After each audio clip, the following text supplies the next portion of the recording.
but I've been paying for it for 56 years. Hey, I got a question to run through you guys real quick here. Jim might be in the same boat, but hypothetical question. Let's say a guy's got big futures money on the Chiefs. He played the Chiefs, right? He played the Chiefs before the season. He played the Chiefs in an Ohio State ticket to win it all a little while ago. Right. And let's just say he stands to win about $5,000 if the Chiefs win the Super Bowl. Jim, Andy, Greg, how would you possibly hedge that, knowing that in the Super Bowl, particularly if you've been doing some work in the database and you're kind of like in the other side in the game now, the Eagles side rather than the side in which you've got a lot of money on if they win the game? Any ideas, thoughts, suggestions? Well, Couple questions. How much money's invested? Well, let's just say the payout will be somewhere around $5,000 if the Chiefs win the Super Bowl. But how much did you invest? Yeah. Oh, it was it wasn't a lot. It was less than $500. It was a couple $100. Now, is that just on those tickets that are alive, or on all the futures that you made, of which those remain? Those are all the tickets of which we remain. So we would include another couple $100 in futures losses. So let's say about $500 total invested in NFL futures. Okay, so the goal here was probably not to lose money and win some money. Correct? Right. Okay, let's figure out, the first thing we have to do is cover your losses. So you take in my opinion, you'd buy the Eagles to 2, cover your loss, and hope it lands 1 or 2 on the other side, which is very possible. Or you could just play Eagles on the money line, which would reduce the amount of the investment. Yeah, the problem is you have to lose 1 ticket. Yeah. You got no chance of winning both. That is correct. With the overtime rules that the team A scores a touchdown, team B has to have the ball, and they're very likely to go for 2 if they score a touchdown. The likelihood of a 1-point victory either way is very likely. Yes, much more likely than one would actually think. I agree with that. And in fact, I think that there will be at some point, successful 2-point conversion in the game. So I would do 1,000. Take the 2. Or maybe more. But that would be more than he already has invested. Yeah. But my first thought would be somewhere along Jim's line, where you play the Eagles, you grab a couple of points if you can. But also my thought was, if the Eagles are going to win the game, they're going to need to score 24 or more points. So I would think maybe Eagles plus the points and Eagles over 23.5 as far as the team total. Well, now you're starting to get. But see, now you're adding risk in there. Yeah. The simplest situation is to either play Eagles money line, or, as Jim says, buy it to 2. That way, you're cashing at least 1, if not both of those tickets. Or actually, you could be cashing 2 out of the 3, possibly all 3. Because actually, that's what I'm doing, Victor. I'm at 1,000, so I'm gonna probably do around the same math, about 200. Take the points. But what I'm trying to do this week is I actually have a couple of, and college basketball will allow it on Saturday as well.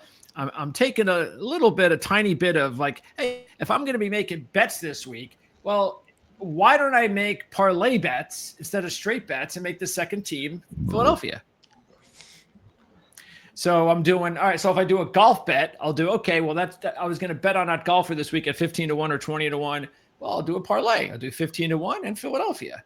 So at least what happens if Kansas City wins? Then I get my $1,000. And screw the bet I just made. Okay, yeah, because it's not going to be a heavy bet. Yeah. It's like a $5 bet, $10 bet on the golf ones. Yeah. But if you're doing college basketball, you'd have to probably put up 25 or 50. So you're starting to get a little bit more on that. But yeah, I mean, that's just what I'm going to do. I'm going to probably do 200 to make 1,000. Two ways to look at this. You either look at it from a fan perspective, or you look at it from a professional money. It's a business. You have $700 invested. You don't want to lose the 700, and you now favor the side that's going to lose you your 700. So Right. that puts you in a very awkward situation. If you said, I still love Kansas City, that's different. You don't. You like the other side. So you really need to have a cover on the side you actually now like. And you're not an amateur player. You're a professional that knows what the fuck he's doing. So Scott Pritchard, after the 5th game of the season, had made a $4,000 bet on the Eagles against the Chiefs winning the Super Bowl. Right, I saw that ticket. Yeah, $224,000 payoff. Yep. He called Fezzik and me and talked to us both about what to do. We both told him that he needed to put himself in a situation where he could win $100,000 on his $400,000 ticket or $4,000 ticket. 4,000. Yeah. Either way. Exactly. But also put himself in the situation where if it lands 1 or 2, he can win $324,000. So he has that now. We've set that up and helped him do that. There are two ways to look not at that it. he needs any help because he's really smart anyway. But he did ask the both of us to give him advice, and that's what we told him. Yeah, there are two ways. Okay. He still likes Kansas City, so you're on the other side of that. You like the other side that you bet. Now you don't like your bet anymore. So that's a whole different scenario. I look at it as if you're betting all the time and you're betting decent money, it actually doesn't even matter what you're betting. It's that if you're doing this sort of that as a significant or a decent portion of your income, the idea is to cash as many tickets as you can. In other words, I'll give you an example. Like if I had one side in a game and I now as a future, let's say I have Kansas City, I do have them at 9-1 from a bet I made at the end of the Super Bowl last year.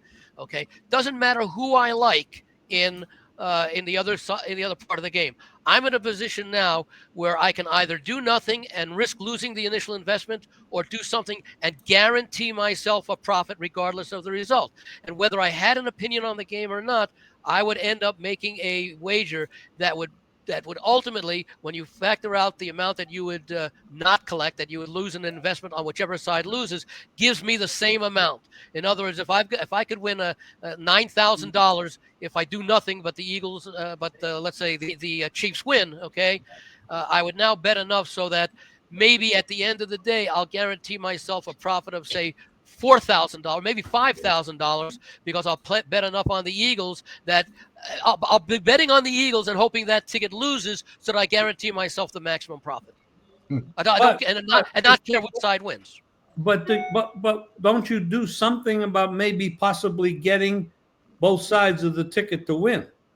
I would if it were a situation where the point spread were, say, +5 or +6, because then you've got higher, certainly over a field goal. I'm not at this point. I'm a guaranteed winner if I do something, but if I want to try and go for a middle, then I'm adding additional risk that may not pay off. Yeah. My only opinion on this is very simple.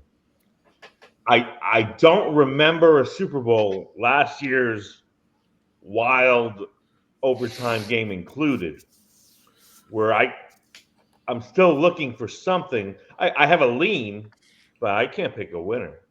So if you have some future where you're like invested, yeah, absolutely, I would say hedge.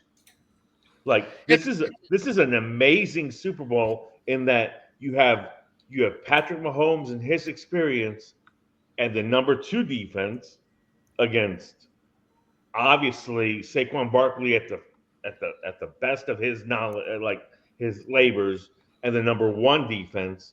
And I think the nonsense over Jalen Hurts can't throw the ball is over.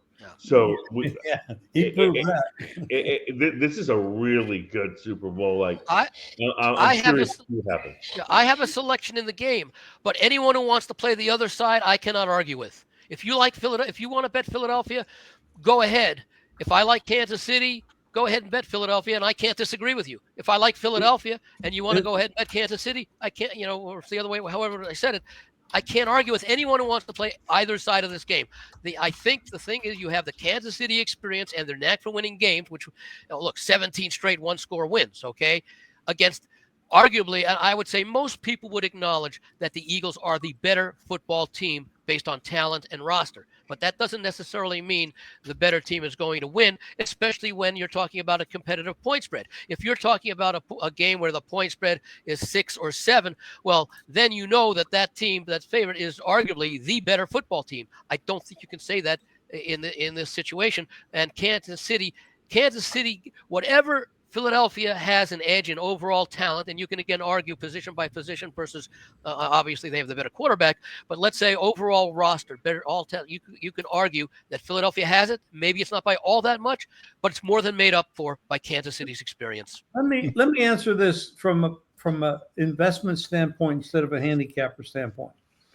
If this was a stock, and I could make money either way by going long or going short, I'm going to take a guaranteed profit. That's it. That's exactly what arbitrage the game. I don't look at the game. I don't give a shit about the game. Anybody that has a future one way should bet the other way just to guarantee yourself. Exactly. That's exactly what I would do. See, I have that double exacta. I've got Eagles over Chiefs at 59-1 and Chiefs over Eagles at 35-1, but I also have that separate bet on Kansas City at 9-1. So it's basically 44-1 versus 59-1. So I'm going to be happy whichever way the result is. Do I want to hedge part of it? Possibly I could, but I've already got a spread. I've already got at least a 35 now, a 44-1 payoff guaranteed, which would be 43-1 if the other side loses, et cetera, et cetera. So I have some maneuverability there. Whether or not I take advantage of it remains to be seen because I'm already in a very good position. But if you're in an excellent position. Yeah, yes. But if you're in a position, I did that last year with the Chiefs and the 49ers. Now, I do have some expenses to make up for the losing combinations that won't cash. But so what does it do? It reduces it from 55-1 or whatever I said it was 56-1 to maybe 48-1 and 35-1 or 44-1, maybe down to 39-1 or whatever it is. But I'm in a good position. But if I just had one side, and I know that if you have one side in the Super Bowl and you have an opportunity to guarantee yourself a profit, because again, if you're from Minnesota and you come in here and you make a wager, you probably let it ride. But if you're here and you're looking to make a profit every day, this is no different than just a regular Wednesday of college basketball. Hey, Jim, if you would, let our listeners know out there about Scott Pritchard and the bet. Yeah, the bet he did. He sure did, Mark, already about that Scott Pritchard. Before you jumped on, I mentioned. Okay, you did? Okay, good. Yeah. Good. Sorry. And guys, this has been outstanding insight here. I'm glad to see we're actually recording all this because Scott's in a perfect position. I think probably the most perfect position is the one Andy has, but Scott's in an excellent position at 4,000 to win 224, and he's taken 2 on Philly for half that. So where he can actually make 324, he's going to make 100,000 either way. Yeah, exactly. So for a $4,000 investment, I'd like to be in that position every day of my life. Yep. Well, that's going to be a really good future tip for next year, because I was floored when Jim told me that all I had to do was pick Kansas City and Philly in the Super Bowl, and there's a 50-1 odds. Well, now that sounds great. Well, I mean, Kansas City 2 straight Super Bowls, and Philadelphia was. Now that sounds like doing that back in August is a little more difficult. Well, what would have been? Why Kansas City had 2 Super Bowls and Philadelphia is one of the favorites. No, I'm not saying just to take one of them. I'm saying it's got one beating the other. Or there could, you're going to tell me that next year there should be. You would go, obviously, Kansas City again, Philadelphia. You could put in 5 probably wagers on matchups. I did 3. I have done this for a few years. I've done 3 AFC teams crisscrossed with 3 NFC teams. So I had a total of 9 combinations, which is, I think, 18 different wagers. Interesting. That's a good way to do it. Yeah. And you're getting, and you got good odds on all of them? 9 different. 6 teams, 9 different. What was the lowest odds you got on those? I think it was the 35-1 on Chiefs over Eagles. Chiefs. Okay. Because Chiefs were pretty much the favorite. If any of us were going to predict who would be the dark horse to make the Super Bowl next year, who would it be? Cincinnati. Dark. I don't know how dark they are, though, Tony. Right. Yeah. Next year's Washington Commanders could very well be the Chicago Bears. What would you consider a dark horse? Somebody that's not in the top. Over 20-1. Over 20-1. Yeah. Oh, maybe a team like Denver. That's fair. I'm going to go with Victor. I like Washington. Why? I don't know if they're a dark horse though. Well, Dallas and Giants are out of it. They're not going to win that division. So it's going to be Philadelphia or Washington winning that division. Unless there's injuries, we all know that that's possible. But if they both do as well as projected to be with the other 2 teams being under bets, they're probably both going to get in the playoffs. And the first thing you have to do is get in the damn playoff. So I like that. That's open. That's a very weak division. Right. According to Greg, Washington 20-1 odds. He's got the numbers right in front of us. Oh, is that right? Okay. I didn't see beautiful, that. Greg. Yeah. Excellent. You can also get the Packers at 20-1, the Bengals at 20-1, the Chargers at 25. 25 Chargers. I like that. 25-1 is a nice number. Tony, you mentioned the Bengals. What's happening there with the receivers and Burrow and all this stuff? I mean, there seems to be a lot of turmoil. Are you comfortable with that? No, the only thing I see changing is I see T. Higgins leaving. No, he's not going to leave now, Tony. I don't believe that Chase is gone. I believe Burrow will be there. I believe Chase will be there. I believe they'll have to get somebody else other than Higgins as your number 2. Your Cevis is a decent 3, but I don't like him as a 2. I mean, we'll see. I love Burrow as a quarterback. He might be the best damn quarterback. That's essentially my thinking. Is like I haven't seen a legitimate quarterback just that's not Lamar Jackson or somebody that uses his legs as well, but just a regular. I'm going to drop back and beat you with 400 yards than Joe Burrow. So only problem with Cincinnati is they still have that defense. Cost them the last couple of years. Yeah. Hey, Greg, what are the Houston Texans? What's their price? Who? Houston, the Texans. There they are, 30-1. Yeah. No, by the way, I spoke to my. They could bounce back.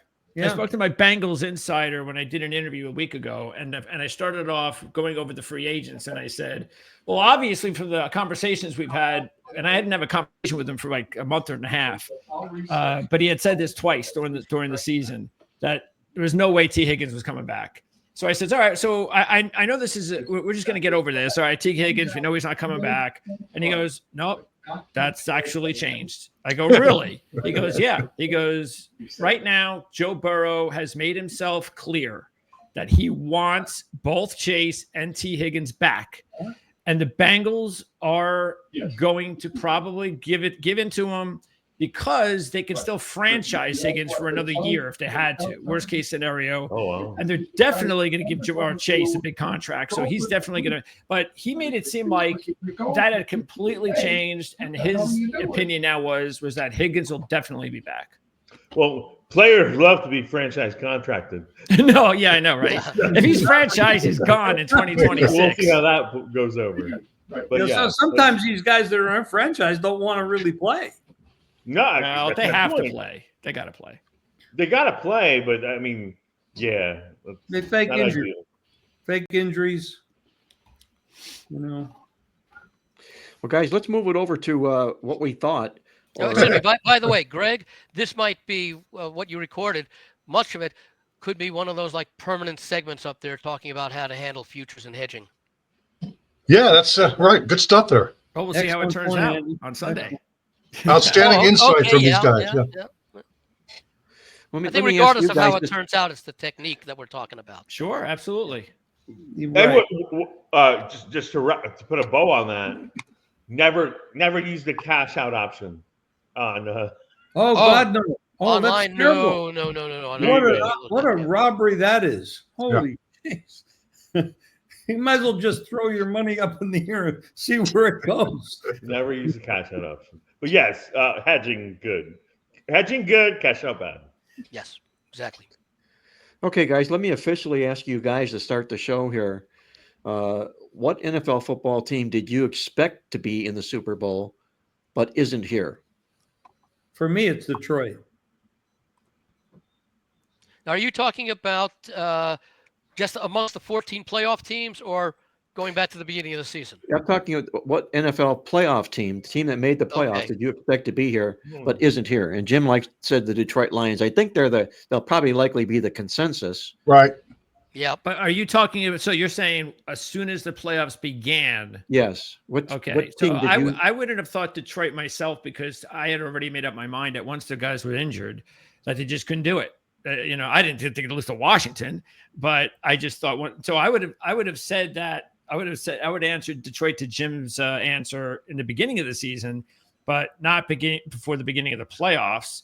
So in that respect, I think to me, it would probably just be Buffalo then again. I thought, Greg, you might say Philadelphia because Detroit was the main competition to Philadelphia, and that if you didn't like Detroit, I think you would have said Philadelphia now has the easiest path.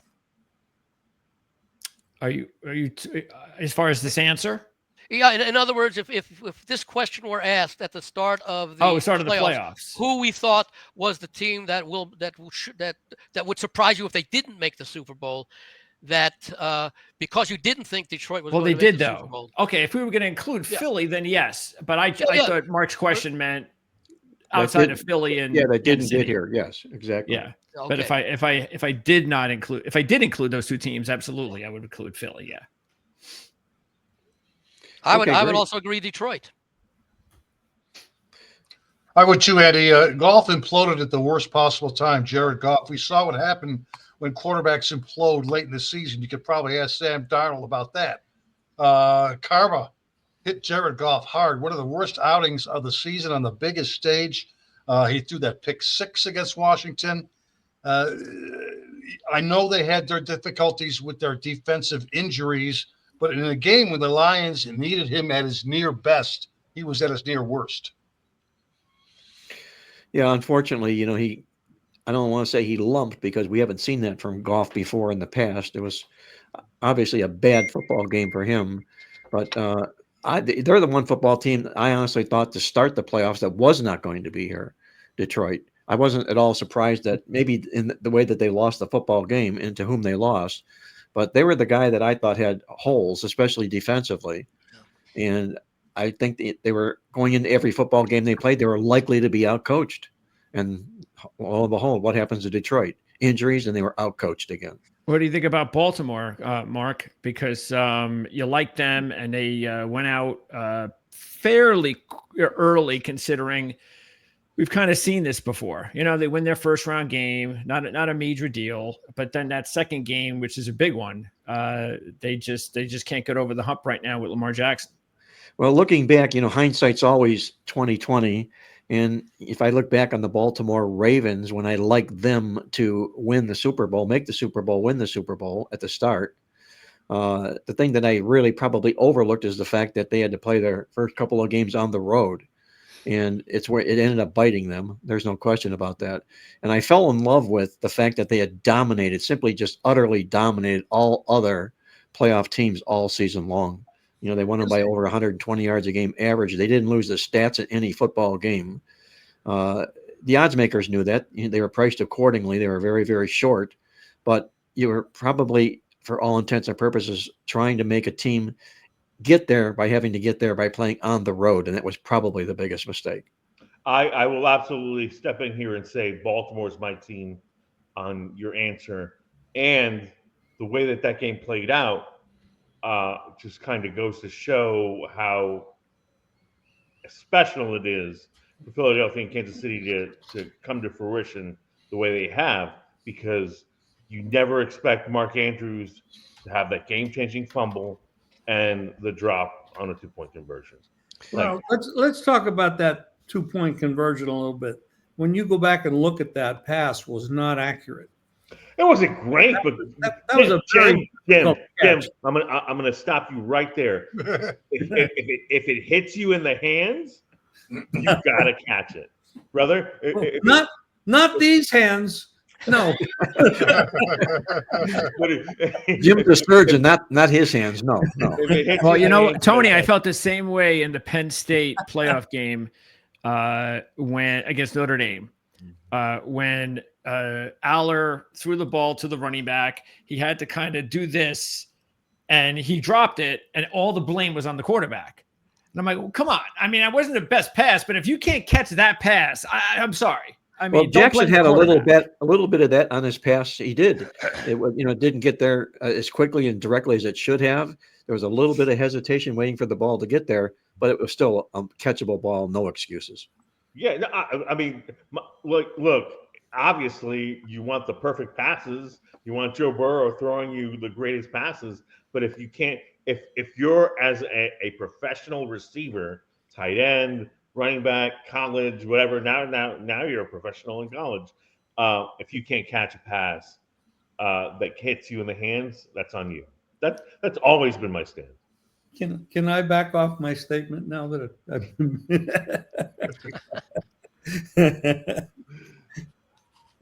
No, I think, Tony, you're right. And I think that there's a difference between the pass that Andrews did not catch and the one on that 4th down play in the Buffalo Kansas City game that ended the Buffalo chances when the guy was slipping down. Yeah. That was one that he was in the process of falling down as he was trying to catch it because the pass was just coming from a quarterback who, fortunately, and Allen was able to get that pass off. Yeah. That one I can excuse, but I think, you're right with the Andrews one that is a pass that should have been caught.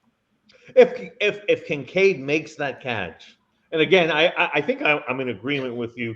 That was a tough play just all around. Yeah. But if Josh Allen is successful in completing that pass, that's one of the greatest plays of all time.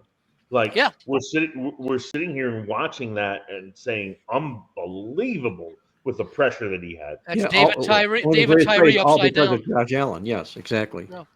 And we know if that would have been the Chiefs, and that would have been like a 5th string wide receiver, somehow that guy would have caught the ball, and the Chiefs would have went on to win the game. That's unfortunately the problem with some of these players like Josh Allen is that we put a lot of the fault on them, or even Lamar Jackson, but at some point these guys need some help.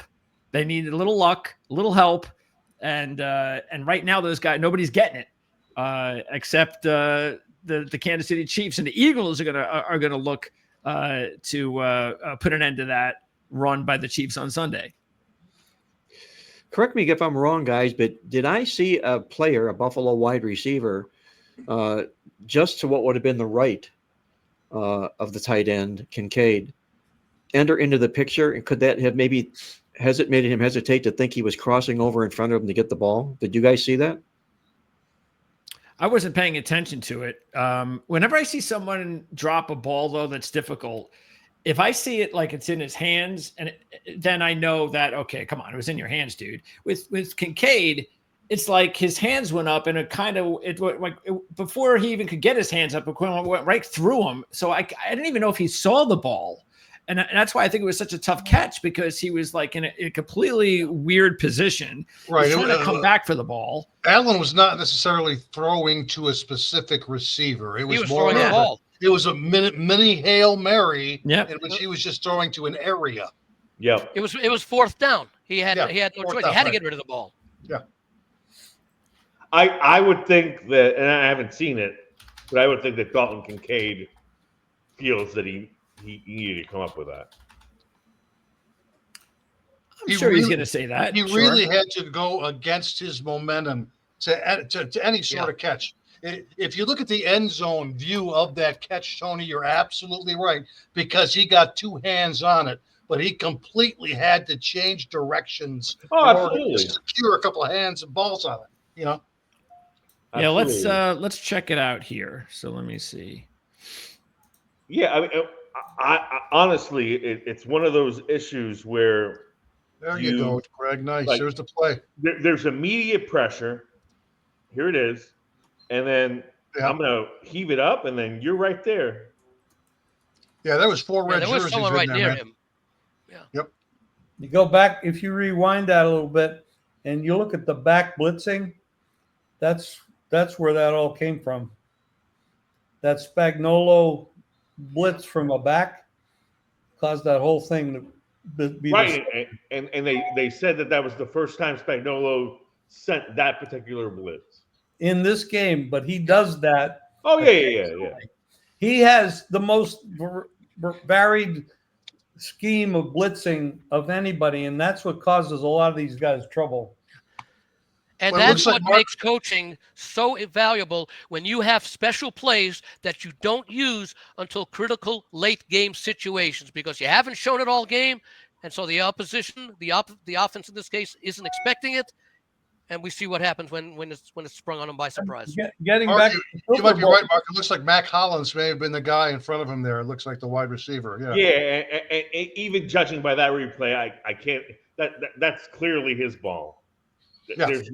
There's no way that he's like, oh, I'm confused as to who should get that. It was Kincaid's ball, but he still had to make a heck of an dived at effort to it, get and to he it. had You two know, Yeah, hands. he did. Yeah. right? He did. Completely changed direction. Yeah. Well, also keep in mind it was a busted play, so the receivers had really no idea of where they were going to be. They were just looking to see if the ball could be caught from wherever Allen was managed to get to throw it. That wouldn't have been David Tyree level, but right below it. Yeah. I said David Tyree upside down. Yes, sir. Well, speaking about David Tyree, it brings to mind, guys, about what Kansas City's objective is this game, and that's to become that first team to ever win 3 successive Super Bowl wins in a row. And I sort of relate this way is that we had a team that maybe wasn't trying to win 3 successive Super Bowls in a row that I'm going to allude to, but I think it was Super Bowl 42, if I'm correct, the 18-0 New England Patriot football team. Mm. Yep. When they lost to the New York Giants as prohibitive favorites. Was that a case of too much pressure being on New England? And if it was, does the same scenario, the same cloud linger overhead of Kansas City? That's the question I have to ask you guys. I think that was just a tremendous defensive game plan played by the New York Giants. Remember, they ended the regular season against each other, and I think the Patriots won like 38-35 or something like that. And I keep hearing all these arguments about Eli Manning making the Hall of Fame because of the fact that he has those 2 Super Bowl wins. Now, Eli Manning had a very good career, but the reason why the Giants won those 2 Super Bowls, 42 and 46, was because of the defense. The Patriots were averaging, 30-something points a year, and what was it, 17-14 the final, I think, in that one? So that was the Giants' defense that was able to win that, and pretty much the same thing in the second game. I want to say that was maybe 21-17 Giants, something along those lines. So it was the Giants' defense that won those Super Bowls. However, of course, ignoring the fact that they held New England down, it did come down to some great plays by Manning at the end of the game. But, the Patriots should have had much more. They should have doubled the points that they had at the time of those great plays by Manning. So does that pressure still loom over Kansas City here this year? Everybody says it's 3 in a row. The fact of the matter is there has been a team that's won 3 championships in a row. Green Bay. Yes. But they won the NFL championship the year before Super Bowl 1 was designated as Super Bowl 1. Right, and then Super Bowl 1 and 2, right? Right. And yeah, Mark, I genuinely believe that doesn't even matter. Like honestly, it becomes one of these things where all of these particulars have been in, like the people that truly matter have been in these spots already. So you got your Andrew Reid, your Pat Mahomes, your Spagnuolo, in general, I don't think that the fact that this would be 3 generates pressure. Exactly. Kansas City's goal is not to win. Kansas City's goal is not to win a 3rd straight Super Bowl. Kansas City's goal is to win this season's Super Bowl. Exactly. Correct. Well, I'm sure that's Andy Reid's approach to the game.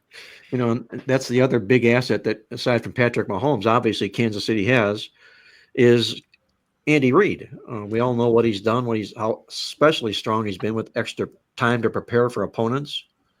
And I think we mentioned on a show earlier or two ago that everybody overlooks Nick Sirianni, but he's sort of had his fair share of success with the Eagles as well. 4 for 4 times in the playoffs. Yeah, he's done very well. Yes. And Reid has already basically said, "I'm coming back." So it's not like this is the last hurrah. I mean, this is, and again, I haven't made my mind. I'm genuinely leaning towards Kansas City, but I'll probably lock it in tomorrow, one way or another. This is not one of these things where we're saying there's a clear cut favorite. Obviously, right. 1.5. What's 1.5? And I will spin this to you guys. What do you think about the spread that is 1.5 and not 1 and not a pick 'em and not 3, obviously, but it's 1.5? What do you guys think about that? Well, about 70% of the books right now have 1. There's a few 1.5. Right. So it's come down. Yeah, I actually think by game time, Philadelphia might end up the favorite. I was going to ask you that, Jim. Which would not be surprising. Many are saying the wrong team is favored. I do think there's a possibility of it, because when you look at the game, I mean, I'm not a football player, never played football in my life. Because of these hands, Tony. See that? They're small? Surgeon's hands, yes. So the offensive line, the defensive line, the running back situation, the offensive line problem for Kansas City at the left tackle, and they had to make moves there. And the fact that you look at the overall stats throughout the season, Kansas City has not been impressive. Now, they got some new players back that could make a big difference if they can gel them into the team. And then the other side of it is Spagnuolo, who's probably the best defensive coordinator in the game, and Andy Reid, who is successful. He has more wins in Philadelphia than any other coach ever had before he moved over to Kansas City, and now he's doing all this over here with Kansas City. The coaching edge and the Mahomes edge, I feel you have to go with Kansas City. When you look at the other side of it, is the defensive, their body of work. Is that what you're talking about? The defensive line and the offensive line for Philadelphia are just amazing. And so when you look at that, if their coaches can figure out how to use that advantage, they should be the favorite. But that's the edge. That's the whole game. I looked at it as this year's Kansas City team, and the numbers bear it out, is not as good as the Kansas City team that faced the Eagles 2 years ago, whereas this year's Philadelphia team, largely it has to do with Barkley being here and Jalen Carter developing in his second year as possible defensive player of the year, that this year's Philadelphia team is better, if not much better, than the team that lost 2 years ago, and that game came down to a kick in the final 8 seconds. Correct. Well, I think it's safe to say that Kansas City, for as often as they've been here, they've brought spotty numbers with them almost every year. Yeah, right. The cuffs and the collars don't match their record and their stats. And is that a sign of coaching, good coaching by Andy Reid? A lot of it is yes. Yeah, it is. I think so. Spagnuolo. Yeah, Spagnuolo. It's really he does a job. I mean, you could say that San Francisco last year had a better roster. And right, it's the guy's good. Maybe if you find a way to win all but one game, don't the numbers aren't they obsolete at some point? Yes, I believe so. Well, I will share something from my newsletter that I'm going to hopefully send out this afternoon or by this evening. I make reference to a 1964 song by Chad and Jeremy, which hit number 7 on the Billboard Top 100. It's called a summer song. And I know it's not summer here now in the Northern Hemisphere, but a line from that song, all good things must end someday, autumn leaves must fall. And that is, what must end Kansas City's remarkable streak of 17 straight wins in one-score games. At some point, it's going to come to an end. I mean, it was going to come to an end several times. In fact, beginning with the opening game against Baltimore, it looked as though, that streak, which I think was 5 or something like that at that time, almost ended on that final play of the game with the touchdown that was nullified by the end line there. So, sometimes when you have a knack of winning these close games, as Kansas City does, they know they're never out of it, and they expect to make the plays at the end of the game. The question is, will Philadelphia be able to make those key plays at the end of the game? It may very well once again come down to Philadelphia having a late lead and Kansas City with the ball with 1:58 to go. Well, would that same thought you have in mind about the summer song and the autumn leaves, Andy, hold true? Then if Kansas City wins this game by 10 points, they win the game, they get the money, they don't win another close call game. All they can do to break that streak in that sense is win by more than one score. Yes, exactly. Yeah. I played one sport professionally for 5 years. That was pool. And there were many matches that I was way, way better than and didn't play up to par. Still won more tournaments than I lost. But then I played guys like Earl Strickland and Nick Varner.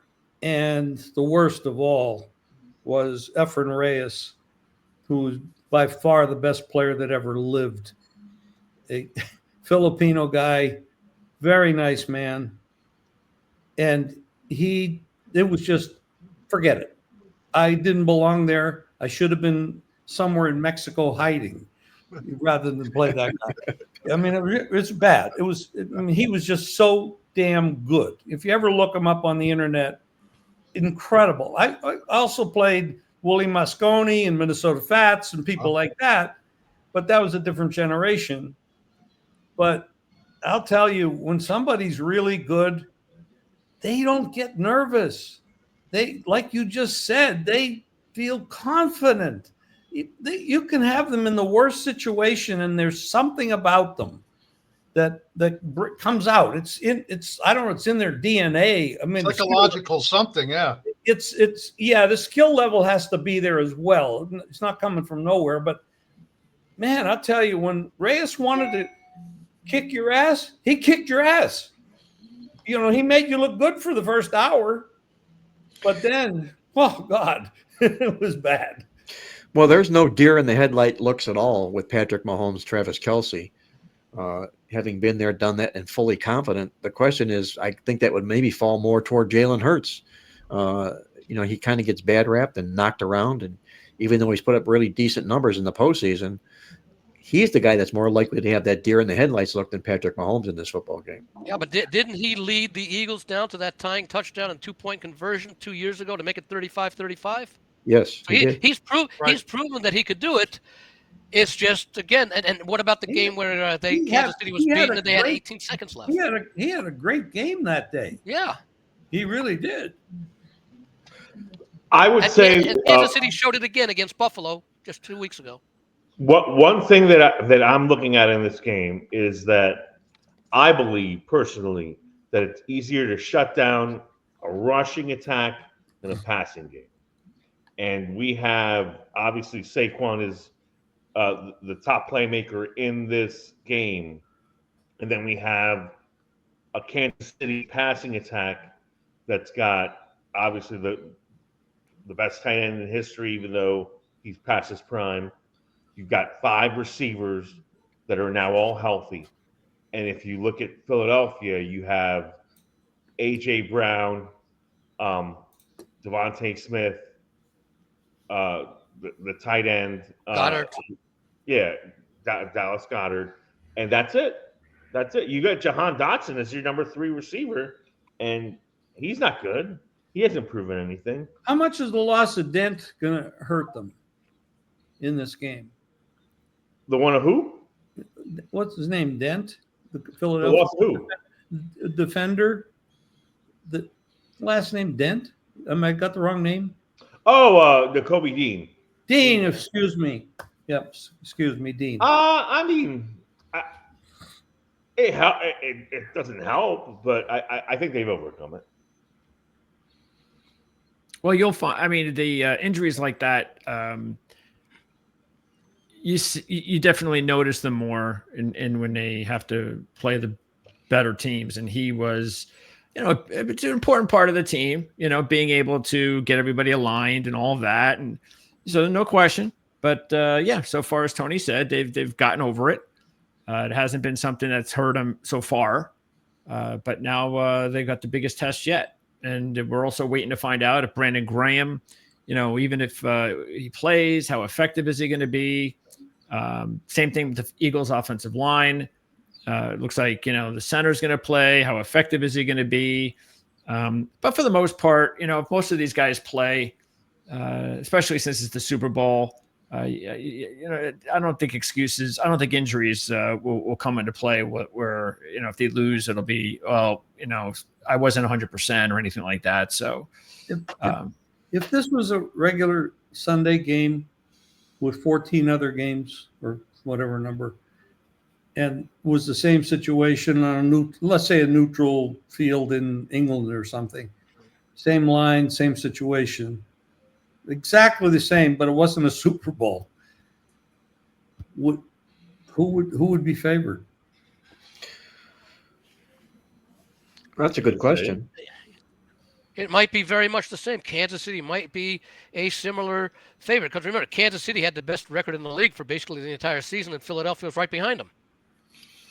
Well, why? Let me ask you guys this: why is Kansas City favored in the football game?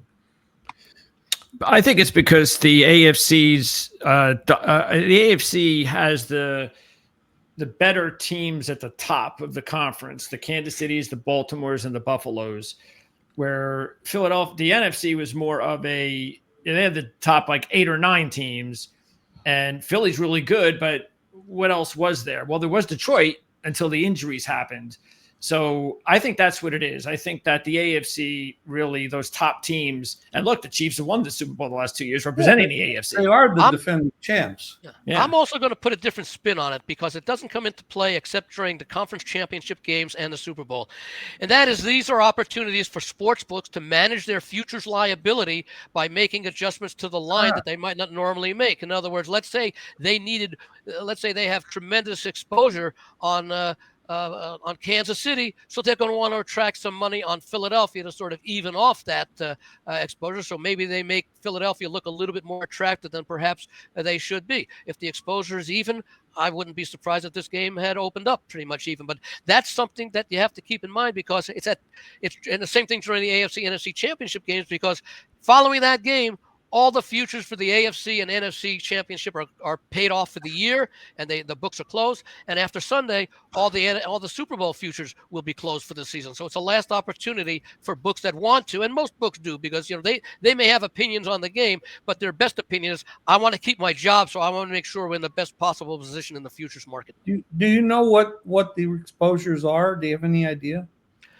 I don't, other than I have to believe that Philadelphia was a longer shot at the start of the year, but still considered to be a contender. And so they probably got a lot of tickets being written, especially later in the summer as the season approached, and especially since when Barkley came over, that I have to believe that they have more exposure on Philadelphia than they do on Kansas City, which goes exactly against what I said. So I have to believe the exposure on Kansas City may just be due to the volume of the fact, and the public says, yeah, they've won 2, they can win 3, etc. So my guess is that the exposure is probably slightly more on Kansas City, but I don't know. Yeah, there are going to be at least Super Bowl 60 lines right after this game ends, and I believe think there are now. Yeah, are they out there now? Yeah. That I haven't seen, but I believe the Chiefs were the favorite to win Super Bowl 59. At the start of the year, they're the favorite for next Super Bowl as well. Who's the favorite next year? I don't think Greg Detroit had the numbers up there. There it is, right there. There you go. Oh, there they are. Yeah. Okay. Yep. Very good. Yeah. Are you saying Detroit's the favorite on the blind next year in the Super Bowl right now? No, it's still the Chiefs, Okay. Mark. The Chiefs are Okay. 6-1. Ravens are plus 650. Eagles plus 700. Bills plus 700, and finally Lions plus 950. Yeah. And remember, it's not necessarily because of the offshore books, but it's the people who come to Vegas.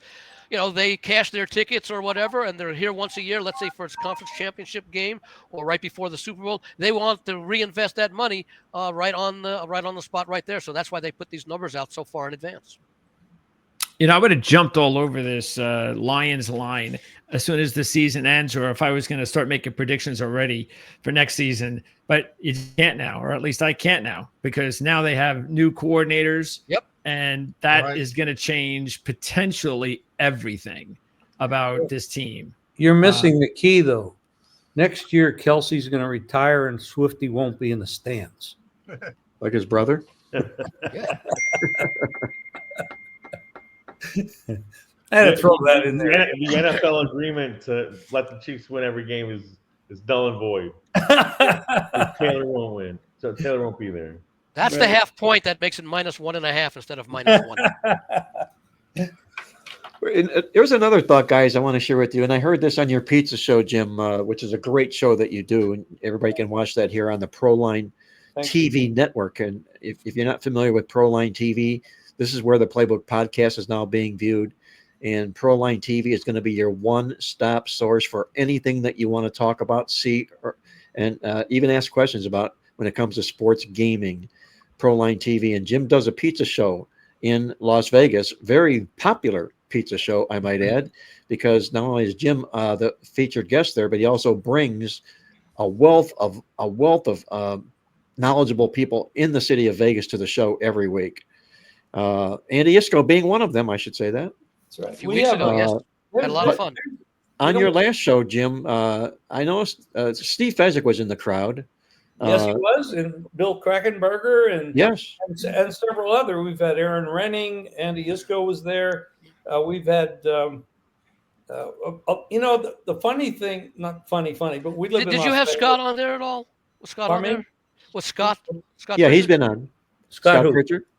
Yeah, Scott's been on, I think, a couple times, and he's the one with the big ticket. Yeah. What we just talked about earlier.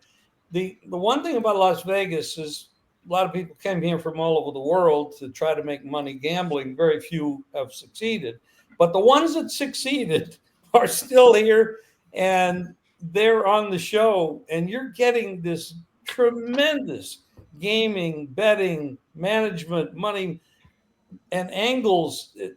It's incredible what we have going on there, and if any of you you're all invited to be on if you come to Las Vegas, of course.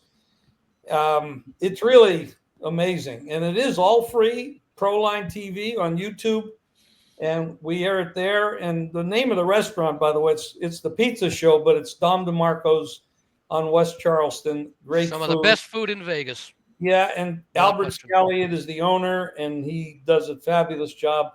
And he told me we were gonna stop the week after the Super Bowl, and then he said, "Nah, we're having too much fun. We're just going to do it all year long." Well, Jim, let's get back to the pizza show. And what I alluded to is questions came from the audience, which is always good. And I think Steve Fezzik brought up a great point, and he was talking about the line on this football game. And he drew the comparison that, like, when he goes house shopping, he likes to compare the comparables in the neighborhood. When he's going to buy a house, he wants to make sure he's paying the right price. You don't want to overpay or underpay. And he brought out the point that the Kansas City Chiefs were a 1 or 1.5 point favorite at Buffalo. And I think you can argue that Buffalo and Philadelphia are pretty close to even to each other from a power rating perspective. You might say that the game would be pick if they played on a neutral. But yet, Kansas City's a 1.5 point, or was a 1.5 point favorite here in this particular football game after laying 1.5 at Buffalo. Tony, what do you think that's all about, that line? The Super Bowl line? Yeah, the Super Bowl line compared to Kansas City laying 1.5 at Buffalo in the playoffs. I was honestly surprised that Philly wasn't favored, and I believe it's entirely generated to entice the public to lay points if you're going to bet Kansas City, because the Chiefs are going for the three-peat. This is the known commodity. up until the NFC Championship game, we had concerns about Jalen Hurts being able to pass the ball, which he obviously can pass the ball. Let's not forget that if the Eagles started 1-3, Dick Sirianni would not be their coach. Let's not forget that. I mean, this happened. This was the case. The Eagles. Let's not forget that Joe Shane, who I think sucks and is terrible at his job, basically told Saquon Barkley on TV, "You're not what you think you are, and we're going to give up on you." And then you go to Philadelphia and do what you did. So yes, the Eagles are the ultimate underdog. So are they the better team? If you're going to tell me that the Eagles are the better team, I'm not going to argue with you. I mean, Jalen Carter, fantastic second-year player. Were they a better team than Buffalo? Yes. Yes. Oh, yes. Yes. Well, they were favored at Buffalo. A better running team, more weapons on the outside, and a significantly better defense than Buffalo. Yep. Yeah. Yes. They had to run over Buffalo. Yeah, they would have run them over. Yeah, if Kansas City was 1.5 at Buffalo on a neutral field, even if Philly and Kansas City are considered, Philadelphia and Buffalo are considered the same, you'd figure Kansas City on a neutral field would be what? 3.5, and that's exactly. and that's including only 1.5 or 2 point home field advantage, which, by the way, is a lot more accurate over the past 7 or 8 years than the standard 3-point home field advantage. Which is my point, guys. Let's go back one game. I'm sorry. Look who Philadelphia ran over in that last game. The only pretender that was in the last 4 was Washington. They didn't earn as being the 4th best team in the league. They weren't necessarily the 3rd or 2nd best team in the NFC. They caught Detroit in a bad situation, and they had a good year. I'm not knocking it. And they have good players. But if you look roster for roster, they don't match up with any of these teams.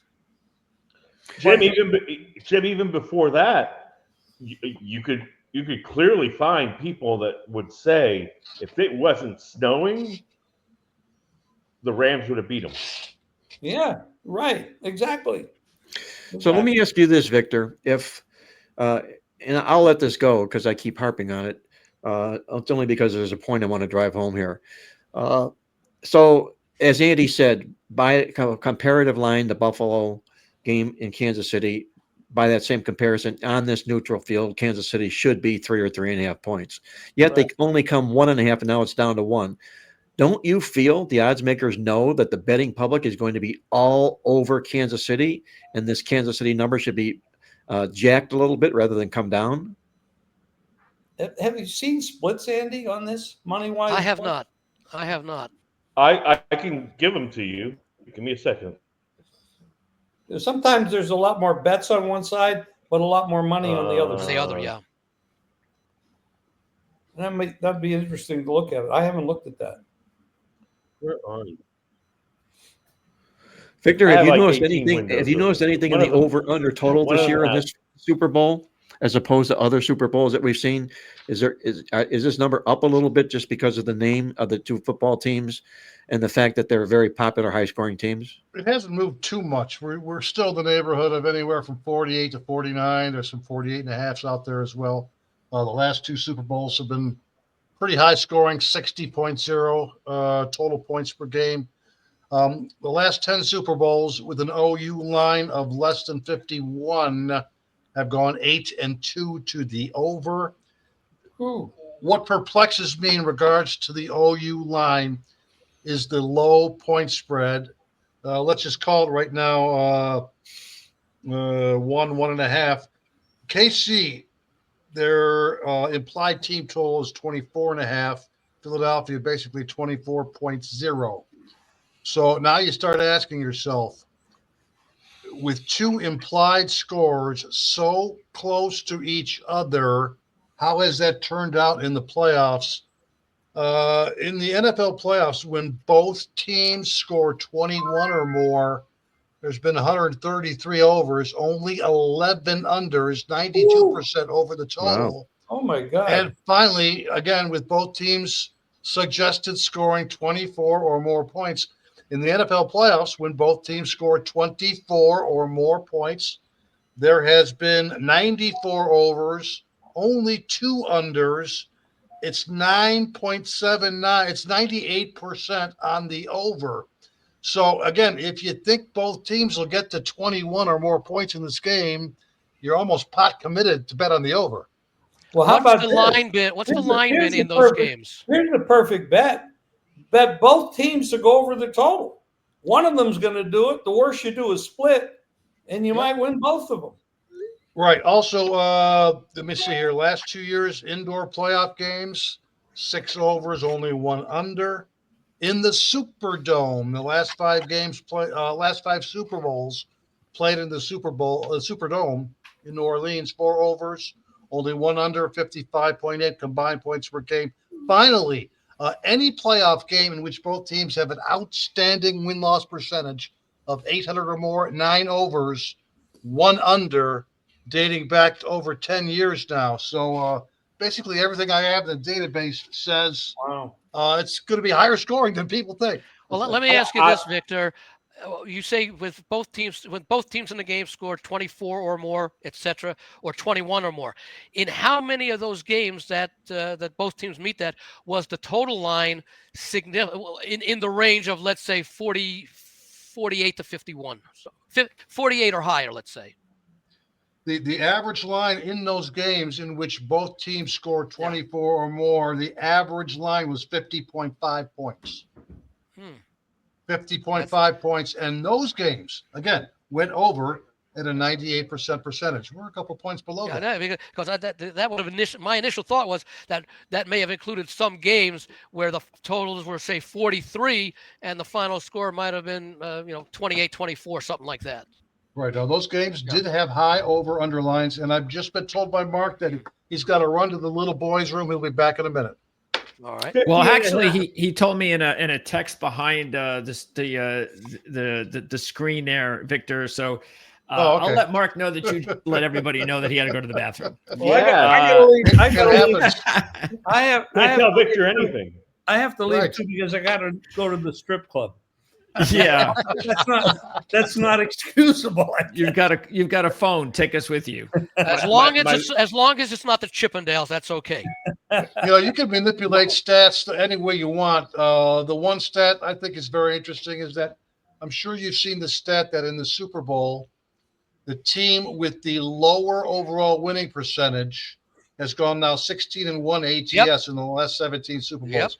16-1. That's a nice little nugget there. I've been reporting on that one for about the last 8 or 10 years. It goes way back. In fact, the last time, as I recall, prior to the Rams winning over the Bengals, the last time I believe that the favorite won and covered the points was back when Tampa Bay beat Oakland back in 2003 or something like that. And even that was a little bit unusual because Gruden was in his first year at Tampa Bay after being the Raiders coach for several years before that. And he knew all the players in the plays.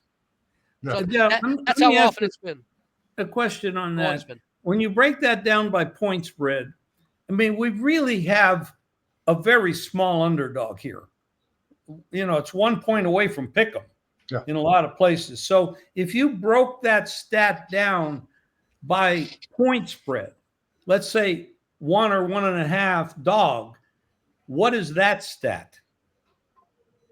And by the way, I believe Super Bowl, we have not had a point spread higher than 6.5 for like 7 or 8, maybe 9 years. Really? They've been very competitive point spreads the last half. Remember in the beginning when the Super Bowls were all blowouts by half? Oh, yeah. Oh, sure. Well, even in the 1990s, there were 3 blowouts in a row. Yeah, those were the days. I remember the Bengals 49ers Super Bowl being that ridiculous. The Boomer Esiason, I guess, Montana, maybe Steve Young, I don't remember. But whoever it was, the 49ers won. That was the 20-16 game.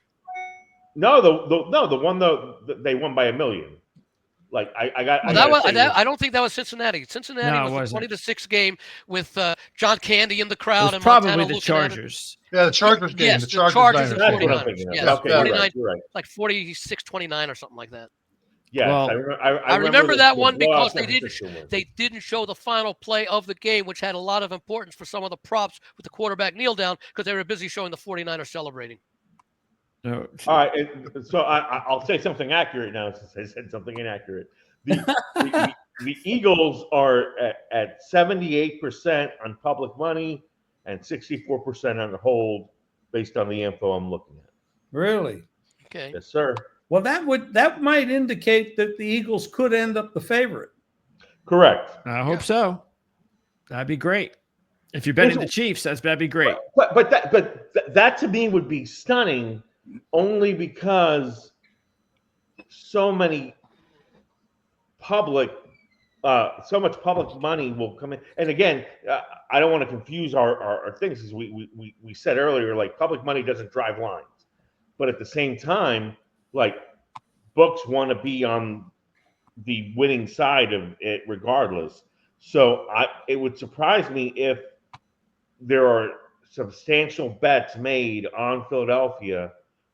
And again, like, now you're at the point where you're either betting Philly +1.5 if you bet them, +1 if you're on books that have them +1, and from what Jim said is correct. From what I'm looking at, Superbook, South Point, Caesars, Heritage, all those books are now down to 1.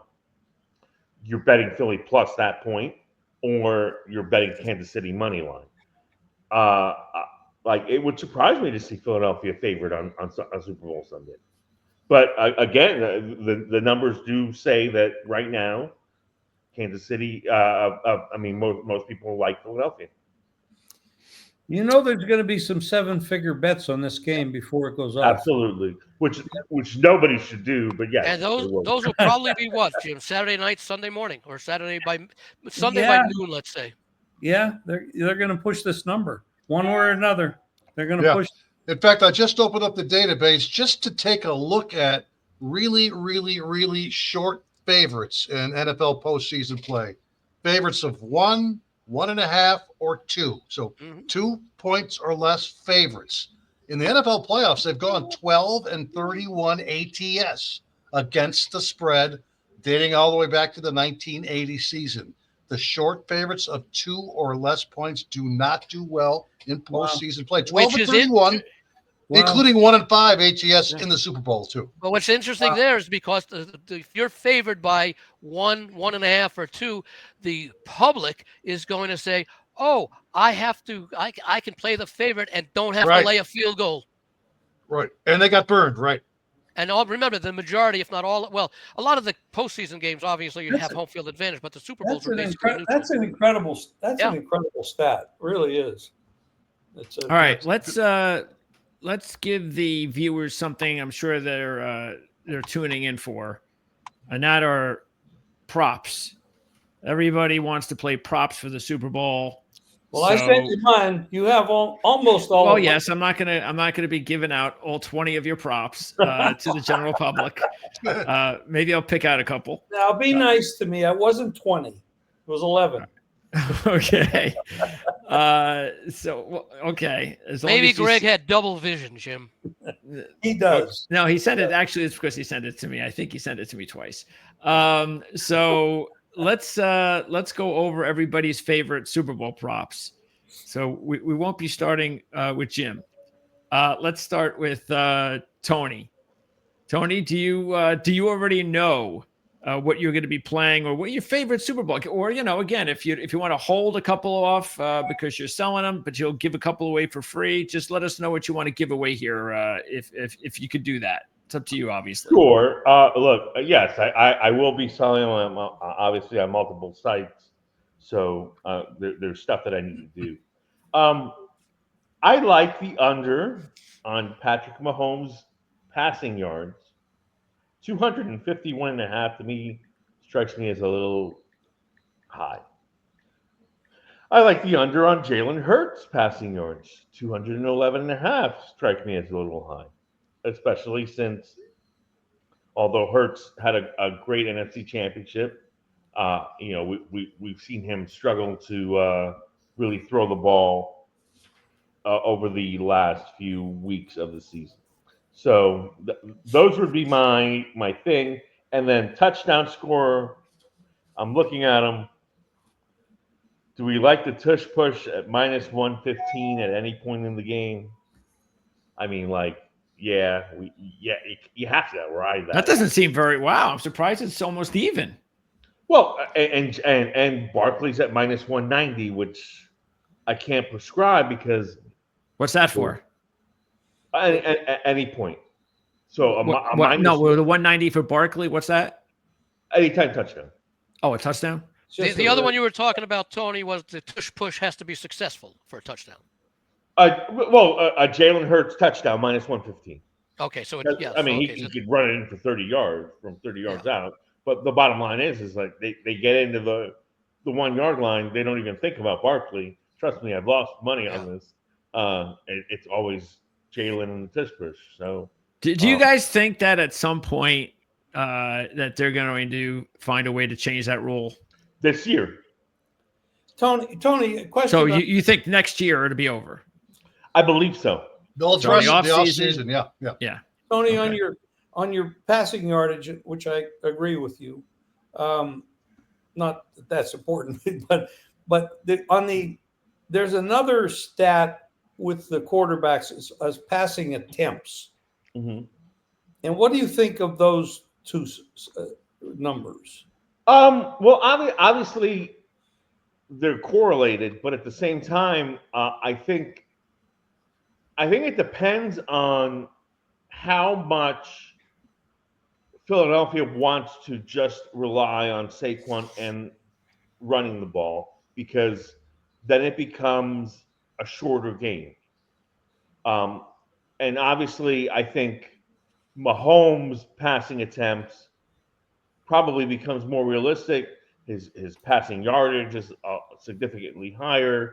What we saw in the AFC Championship was he threw the ball a lot more than a lot of people thought he would. He's got healthy running backs in Pacheco and Hunt behind him, but at the same time, I think they want him to throw the ball. So if you put a gun in my head and said, who would you prefer to fade passing yardage wise, it would be Hurts.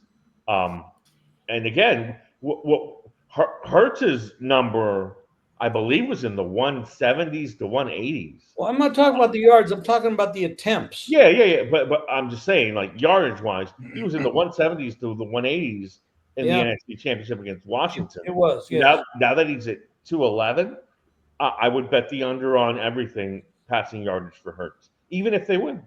Can we look at it possibly that both quarterbacks will be shortening their passing attempts? Like, for example, 5 yards, 7 yards, 10, and not be going, especially against double, the too high safeties. Right. I mean, yes, you can absolutely do that. I'm trying to get the actual number on passing attempts because it's out there and I'm looking at it. Well, Jim already has one of his props. He's got Mahomes over 36.5. Yes, I do. And what I would say I'm seeing a lot of very short passing attempts by him, all short, mostly short. Well, what I would think is if you believe, this is just my guess, is that I think if you believe that the Chiefs are going to win, and I think that means you probably believe that they're going to limit Barkley, which then I would believe means that if they limit Barkley, then they're going to have to throw the ball more. So that's how I would think how somebody was going to pick Hurts to go over whatever his number is in passing attempts. I'm guessing he probably thinks the Chiefs are going to win. I can tell you the passing attempts at the Westgate for Mahomes priced 110 either way. Now it may have changed, but on the sheet, 36.5. Yeah, it's gone up a little bit. Yeah, it's the same. Yeah, over 36. Well, you've got over. I bet it at 34.5, I think. Hey guys, let me ask you this question: if the passing is going to be short in the game, we're not going to see maybe as many yards, touchdown passes, et cetera, et cetera, et cetera. Does that open the door to the possibility that either one of these two quarterbacks will not be the MVP? And if so, who would you favor to be the MVP in the game?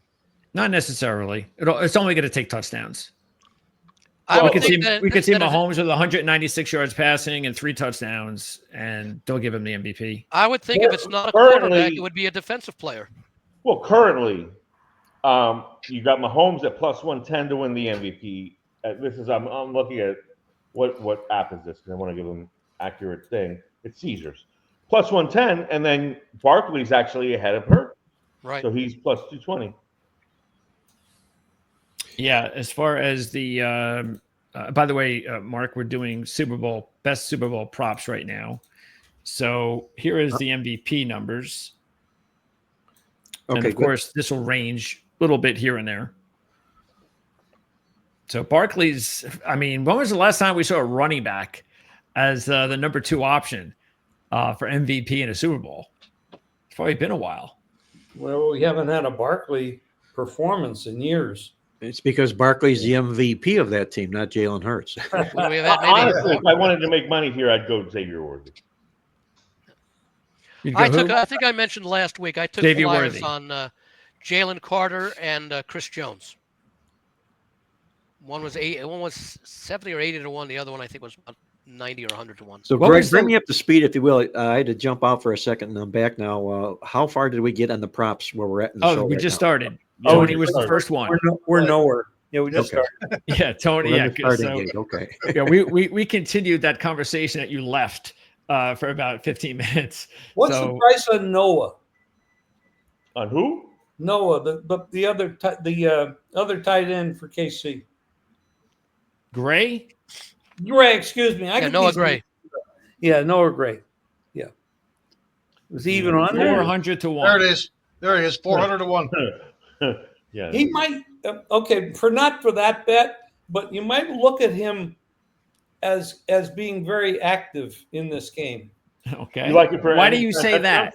Well, because Kelsey's going to get covered. You know they're going to cover him. He's there. This is probably his last game ever, and he's been so reliable. But Noah has played very, very well, and he could be the secret weapon. And they could go 2 tight ends. His anytime touchdown number is nearly 5 to 1. That could be a player to look at for propositions. Also, to Jim's point there, the Philadelphia defense does not do well against the tight end position. I think that's where Jim's going with that. We saw that with Zach Ertz. Had 11 catches against the Eagles in that game. So that's where he's going with that, is the fact that if KC's going to excel in some area, it's probably going to be at the tight end spot. So he's right about that. It's usually over the center where Philadelphia has weakness. And these tight ends can attack that weakness. And I think Noah could be a dark horse for a price. Not to win the MVP or anything, not that. But for yardage and receptions and stuff, or even a touchdown. There's definitely a way that you could go in this game, is to load up on the Noah Gray props. Yes. Definitely thinking that they may hold Kelsey down. Yeah. Well, if he holds Kelsey down, could it be the same thing as Kelsey getting shut out in the Super Bowl, like Taylor Swift got shut out in the Grammys? Touche. Well, there is no Kendrick Lamar on the Eagles. So hey, that was quite a performance by your guy, by the way, in the Grammys. I had to say that, Tony, when I was watching it. I really don't know all that well of him, but he really had quite a night for himself. I'd say that for sure. Yes, sir. I watched the Grammys. It was actually the best Grammys I've seen in a decade. It was really good. I only wish he would have taken a little bit of that money from one of those songs and bought a suit or a tux or something. That's all. No, you know what he did? Why he did that? Genuinely, you know why he did that? Why is that? It was an additional dig on Drake, who the entire song is about. A denim outfit like the one he wore. It's called a Canadian tuxedo. Canadian tuxedo, right? I know they made mention of All that denim. Canadian tuxedo. Okay. All denim, yeah. That's why he wore that. Okay. And our next segment on the show, we'll be talking about the WNBA. Hey, By the way, a tremendous movement in the WNBA. Tony, when does all right. Natasha Howard is a Indiana. When does that start? That's when we Okay. really start to win. Yeah, I was just kidding. By the way, the last running back to win the NFL Super Bowl MVP award, you guys should know this, right? It was a long time ago, but Emmitt Smith. no. How about Denver? Earl Davis? Denver guy. Actually, Emmitt Smith was the second, so you were close. The Denver guy is right. Terrell Davis. Terrell Davis, yeah. So he won it back in 1998. Was the last time a running back won the MVP award. And the last defensive player, do you guys know who the last defensive player was? Jesus. It wasn't Malcolm Butler, was it? I can't place No. it. It wasn't Lawrence Taylor, was it? No, wasn't No. he from Dallas? Fairly recent. It's fairly recent. It's, I guess you could say that. It's within the last 10 years. Yeah. Oh, then no. All right. No. Von Miller. But okay. Yeah. Really? Oh, okay. I would never come up with And that really bad Super Bowl. That was the one that started with the safety on Peyton Manning. Safety, right? Yep. Yeah, that was pretty Yeah, the bad. one that had Jay Cornegay sweating bullets. Exactly. Mark, give us your favorite, whatever Super Bowl features you can disclose here. Give us a couple. My favorite Super Bowl prop. I had mentioned on our show last week about the one that has won 23 times in a row. I can't do that though. That's because the price is so expensive. The last team that scores wins the game. But something that you could do that's affordable, the first play in the second half of the football game, will it be a pass? And the answer to that should be no. And it's no, because 20 of the last 23 years it has not been a pass. And I would think the reasoning or the logic behind that might be that both teams go to the half, they make their adjustments, they have a new game plan, a new playbook, and it all starts with running the football. So Okay. What's say that price no, at? first place, second half of the game. What's I've, the price? price I've at? seen that. What's the price, Mark? You know, when I saw it, it was like minus 120. Okay, it wasn't a beat up That's bad not price bad at all. That's not bad. No. I've seen that a very successful prop. And first of all, before I say this, before I forget, Mark, I saw the Gambling Hall of Fame thing, props, and congratulations, and well deserved. You've been a legend for a long time, and well deserved to see you get that honor. Hopefully, it comes to fruition. I will also say 1.5 under rushing yards for a touchdown has been successful in the Super Bowl. The 1 yard touchdown. Yep. Right. What's that priced at? That's got to be priced fairly high because of the tush push. I don't know. Or higher than normal. Yes, Andy. Yeah. Yeah. Okay. Andy, speaking of, give us your favorite Super Bowl. The one that I like as a favorite, I'm going to use for the 60-second thing. So I'll give a couple of others that I played. One is largely due to the price, and I don't know if it's a square or not to play because there's so many options there, and that's the final score, the final margin of the game. Will the game be decided by exactly 3 points? The no is minus 450. The yes is plus 375. The last 3 Super Bowls, including the one between the Eagles and the Chiefs, have all been decided by 3 points, including the one last year in overtime where San Francisco got the touchdown, the field goal rather. Kansas City got the touchdown. Obviously, at that point, the game's over. You don't kick the extra point. It's interesting, by the way, that if San Francisco had gotten a touchdown in the overtime, they would kick the extra point because Kansas City would have been the second team to get the possession to go down there. And by the way, if the prop is up anywhere, that if the game goes overtime and the first team scores a touchdown and the second team matches it, would they go for 2 or would they go for the 1 point and take a second overtime or continue the game? I say you got to go for 2 at that point. You got one play to win the game at the very end. That's never going to happen, Andy. Yeah, I would say yes, but I haven't seen that. I haven't. Well, no, because you know why? Because the next team to score wins. In other words, let's say San Francisco goes for Does the ball go back to the other team, Andy, or is it another coin flip at that point? No, it's you play the regular rules. You just go right back, and the next team gets it. So the next team could end on a field goal. At this point, we should interject this question. No. Kicking game. No. Nobody. We have not talked one thing about the kickers. First, Field goal kickers. Who has the edge? I think we all know. Yeah, Butker. You've answered your question, What Jim. That Butker is the big edge in this game. Yeah, But- big edge. Huge edge. Now the other prop that I do like, and I think it has to do a lot with a lot of the talk out of Kansas City and the way that play calling has gone. Under over rushing attempts by Patrick Mahomes. This is priced evenly at -110. The number is 5.5.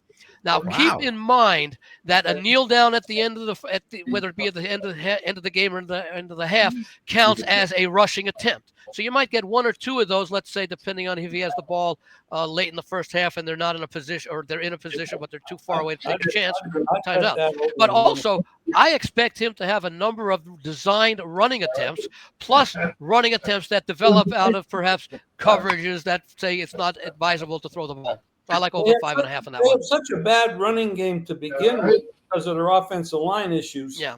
And they had to move the right guy over to the left. It's hurt them. I'm with Tony. That's an over bet. Yeah, that's what You I'm know, saying. Over 5.5. I like that. It's since Andy's on that exact subject, I got one I want to throw in there as well, since he had the perfect segue there. Of course, I've got a nice one for a little 60-second period in regards to my favorite aquatic creature that we'll cover in just a few minutes. But Andy, I like that one. And then Patrick Mahomes' longest rush. I played it at over 11.5 yards. It's already gone up. It's somewhere in the neighborhood of now 12.5 to 13.5. Even at 12.5, I would still take it. Mahomes' longest carry over 11.5 yards. He's had a single carry of 13 or more yards in 11 out of his 18 playoff games and each of his 3 Super Bowl wins. He's also taken off for a single carry of 22 or more yards in 4 of his last 6 playoff games, again, including the last 2 Did you get that at minus? appearances. Did you get that at -110? Because that's usually what it's priced when they move the yardage up, as opposed to just adjusting the vig and keeping the yardage constant. Yeah, I did. Now, he may not spend a lot of the regular season running. I know that. But when the playoffs roll around, no quarterback's better at sensing a collapsing pocket than Mahomes. And again, I prefer the longest carry prop to overall rushing yards because Andy just said it. There could be situations at the end of the half or at the end of the game where he gets negative rushing yards attached to his total if he kneels down a couple of times. So we stay away from Holmes' actual rushing yards. And again, in conjunction with Andy's play on over 5.5 carries, also consider Patrick Mahomes' longest carry over the total. Mahomes was 22.5 to 23.5 over against Buffalo on his rushing yardage, and 2-2. I hit both of my AFC and NFC championship packages on playbooksports.com, which you could obviously see, and that they're graded correctly and winning. But that was the easiest bet that you would ever see. And the reason why it was so low, I don't know what it is right now. I would imagine it's over 28. But the reason why it was so low is because he did not have a single carry against Buffalo in the regular season. The regular season, right? Yeah. So I would imagine it's at least 28.5 for the Super Bowl. And yes, when Mahomes, I mean, we saw it in overtime against San Francisco. I mean, it's fresh in everybody's mind when he needs to make a play. He trusts his legs. All right, let's wrap up with our predictions because we have to do the 60 seconds and we got to also go over the latest comments and interesting tidbits from this past week in the Coffee Club emails. So let's go around the horn. And obviously, if you make whatever prediction you want, if you want to save your prediction for your packages, to just give whatever other prediction you want to give. Starting with you, Jim, what prediction would you like to give today on the Super Bowl? Well, I think everybody should go to Playbook and should buy the picks from all the guys. Which we have links in the description for. Yes, we should do that. I have so many plays, and I'm going to be adding so many more. I'll be up to 20 props The game itself is very difficult. I could see either side of this game winning. It could be a turnover, it could be a drop pass, could be a fumble. Neither one of these teams turn the ball over that much, but it can happen. But I think I made the bet already over the total. That was before listening to Victor. So I had to jump off my seat when I listened to all those stats that he gave. My best play of the game is over. And I'm looking for 60 points in the game. I know it's sitting at 48.5 right now. I think this game's hitting 60. All right. Next. Tony. All right. I will give you a prop that I really like that I'm going to play, and it's hopeful. I'll have obviously packages on Playbook and any of the other sites I'm affiliated with, but this will be one of them. I like legitimately plus 240 on a 2-point conversion in this game. Attempt or conversion? An actual you make. Okay. Let me see if it needs to be successful or if it just needs to happen. No, it's a successful 2-point conversion. Successful. Okay. All right. 240 is a good price. Because we have the tush push, because we have penalties on certain touchdowns that draw you down to the 1-yard line, because there's a need to potentially get yourself within 8 or 7 or whatever. I really like this bet, and then you get plus 240. So give me that. By the way, on that prop, be very careful of the wording. I'm going to read what the wording says here in the Westgate prop sheet.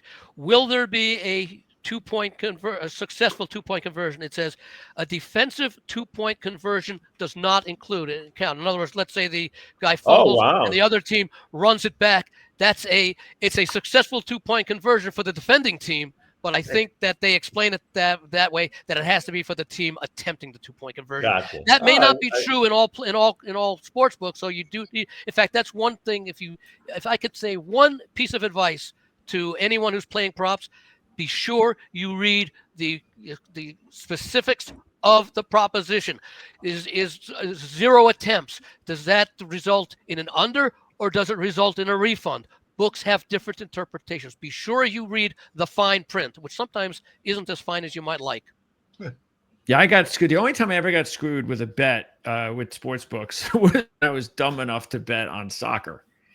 And I just remember thinking that I had won the bet, and it was like, no, because it was like one of those overtime deals. Something like that. And I was like, oh, but it says it. That's what you said. No, is it this, that, the other thing regarding the overtimes or whatever? And it's like, oh, whatever. I'm just so sick. Because I still can't understand it when I read it. It doesn't make any sense to me. So it's like, I just stay away from that from now on. All right. Let's go next. Victor, do you have a best Super Bowl pick? I do. I got a prop that I want to throw out there. And unlike Jim, I'm really trying to be as disciplined as possible about this week's Super Bowl. I've only bet about four props as of right now, and I'm doing all I can to keep the number as low as possible. People love betting these anytime touchdown bets in any freaking football game, whether it's first touchdown, last touchdown, anytime touchdown. People bet way too many of them. I could bet Saquon Barkley to score a touchdown, but I got to lay 2-1 odds on that. There's no value there. Jalen Hurts is around pick'em to score a touchdown. Even Kareem Hunt is right around pick'em to score a touchdown. Lay off them. Let's put some meat on the bone in regards to a touchdown prop. And here's what I like. And I'm going to be bringing out one of my favorite aquatic characters. And that is the octopus. And you guys know what the octopus is, right? Is this James Bond, Victor? The same player scores a touchdown, followed by that same player scoring a 2-point conversion to make it 8 points. That's an octopus. And I'm playing right off of Tony here. He's playing already. Yes, 2-point conversion is made at plus 240. We're talking great minds thinking alike here. So, yeah, you can get anywhere from plus 12 to 1 to about plus 14 to 1 odds Kidding, if you really? play yes on the Whoa. octopus. Caesars has 14. Okay, there you go. The Eagles are tied for second in the NFL for the most successful 2-point conversions this year. Saquon Barkley can score at will. We know that. It seems. Jalen Hurts too. Jalen Hurts too, as well. Jake Elliott, shaky kicker situation for the Eagles. He went 2 out of 4 on his extra points in the playoffs. He looked shaky on the 1 out of 2 that he made. Whether he misses one or Nick Sirianni doesn't trust him in certain situations, I think Philadelphia goes for 2 at some point, just like Tony says. Even if Philadelphia misses on that 2-point conversion, chances are KC has to go for a 2-point at some point during the game as well. Now, guys, the octopus has only happened once in the last 23 Super Bowls. I'm well aware of that. But guess what? It was Jalen Hurts 2 years ago who had the octopus against the Kansas City Chiefs in that Super Bowl in which the Eagles won 38-35. So if you can find it at 12 to 1, anywhere 12 to 1, 14 to 1s, yes on the octopus. There you go. Well, I love like it. That That yes from the sounds like octopus. yeah, that sounds like an excellent thumbnail for me to create. Someday you're going to have to explain why the octopus is your favorite aquatic creature. Yeah, that's for Someday. another show. Because he's betting on it this year, Jim. That's why. Yeah. All right. Next up, Mark, what do you got? Give us your best Super Bowl pick. Well, I shared with you guys earlier the no pass on this first play of the second half, but I love to dive in the statistics. We published the midweek alert, which is all about stats, stat logs. It's sort of a daily racing form of football newsletters where you can do comparative analysis of each team and how they've progressed through the season, whether they're improving or decreasing productivity throughout the season here. And one of the things, the terms that we developed was called leaking oil. And it's a team that is favored that has lost the stat yards in each of their last 3 football games in a row. Well, guess what, guys? Kansas City is leaking oil. But more important to me is the fact that whenever I find a winning team that's an underdog, that has the better offense and the better defense, you can paint them right in the corner for me, because that's exactly where I'll go. It doesn't matter what their name is. If it was Houston playing in this game against Philadelphia and Houston was that team, that's the side I'm going to go to and try and make that case for. Philadelphia, better offense, better defense, underdog, put me on the Eagles. All right. And don't forget, if the odds change and the Eagles become the favorite, then it becomes null and void. Yes. Yes, exactly. So remember that. All right. Andy, what do you got for us? Okay, I said I'm going to save my favorite prop for the 60 seconds. I may have touched upon it last week, but I still like it a lot. I've already played it. But I am going to point something out, one that I will play. I haven't seen exactly where the number is going to end up. And that is the longest field goal of the game, over under number of yards. I think it's in the mid to upper 40s, like 47 or 48 and a half, 47 and a half, 48 and a half. And I'm going to look under. And the reason being, let's say it's a 47-yard field goal. That means you're kicking it.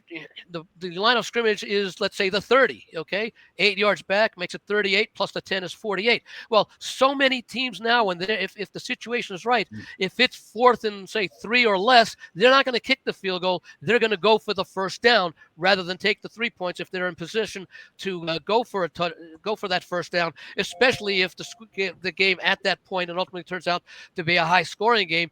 You want to you prefer the touchdown, obviously, to the field goal. So I think that the number of opportunities for longer field goals is diminished than in past years, as teams have more and more decided to go for it on 4th down rather than take a 49 or 52-yard field goal along those lines. Now, if it's 4th and 9, then I have to hope the field goal's missed. But if it's 4th and 2, I'm going to expect them to go ahead and go for the first down. So that's the one that I'm looking to play. I want to shop around and get the best value on that, because again, it's not do I think a kicker is capable of kicking a long field goal, because they all are. It's a question of how many opportunities will arise given the modern structure of the NFL, where teams routinely go for it in situations where maybe in the past they wouldn't have. All right. And by the way, I'm going to pop up here. This is the Proline TV channel. So this is the one you're watching, but this is, or maybe you could be watching Playbook, depending on when you're watching this. So all you have to do, so this is Jim and I started our Friday college basketball video last week. We'll be doing that again this Friday and every Friday. So use this as an example. All you have to do is click read more. And this is where you get basically you get a situation more, always hit more. This is where all the links to the description for everything that you want to take a look at. Other videos on the channel, how to reach Jim, packages on jimfeist.com. And what you can also do, and here, as a matter of fact, here's our preview, our preview show from last week, this show. And I'll show this one because, again, all you got to do is click the more button. And this is where all of the links are for all of the packages over at playbooksports.com for everybody here. So makes it very easy. For instance, if I want to check Jim's out, all I got to do is click the link. And there's Jim about 50 years ago. Yeah, you're right. About 50 years ago. So there's Jim. And that makes it easy for everybody to check out. Now, let's go. We have one more segment. And we still have, of course, got to go over the coffee club and a few other tidbits. But this is our 60-second shorts. So let's go ahead and go with that same order. And we'll start with Jimmy Boy. So what do you got for us, Jim? You have a short for us that you want to give out this week? That doesn't sound good. Than the 60 seconds? The 60-second variety, correct, or less. I thought I did that with the total. Well, if you want, I could make that. I don't remember if it was under 60 seconds, but I could make that a short if you'd like. Well, let's add Gray to over Noah Gray. Noah Gray. I haven't put that on my list yet, but we're going to go with Noah Gray over receptions. All right. Well, I won't make a short, but I'll make sure that short that you talked about before, or that Super Bowl pick. Excuse me. I thought we already did that one. That's okay. I'm with you, Jim. I thought we did too. Yeah. Well, that's okay. Just make sure, Greg, that when you do the edit, it's not like you cut it off exactly at 1 minute where Jim is saying, and so therefore my play on the total is. Yeah, I won't do that. Don't cut it off at that point. Click here to check out exactly what Jim said. All right. So, all right. I know for sure that Andy, because he keeps saying he's got one that he's saving for the short. So I know you got one, Andy. You want to go ahead and give us yours? Sure. 3, 2, 1. Just in case I may have talked about it last week, I will say that I am on the Eagles to win the game. But it's not necessarily who I'm going to be rooting for when people ask me who do I want to win the game, because I'm going to have the winner either way, the exact either way. However, I am playing a prop on will the team that scores first win the game? Yes or no? At Westgate, yes is minus 165. The no is plus 145. And I'm, of course, on the no, on the plus price. I like a lot of props where it has nothing to do with who you think is going to win the game or who is going to win the game. We don't know who's going to win the opening kickoff. We know that this is a competitively priced game so that the scoring should be relatively similar. Well, if you take a look, there was a period of time about a decade ago where the answer to that question was yes, and it ended up covering about 6 straight times. I think it's been about 5-3 to the no the last 8 Super Bowls, including the last 3 was no. So I'm going to be rooting for the team that does not score first to win the game. Oh, Andy, that was at 60 seconds. Nice. That was perfect. Can I ask Andy a question?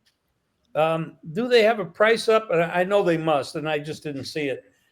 If the team is behind at halftime, they come back and win?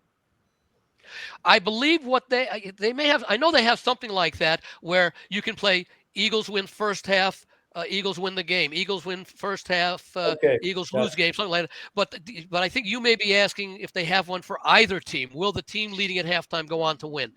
I've not checked that one yet, but I have. I want it the other way. The team leading at halftime go on to lose.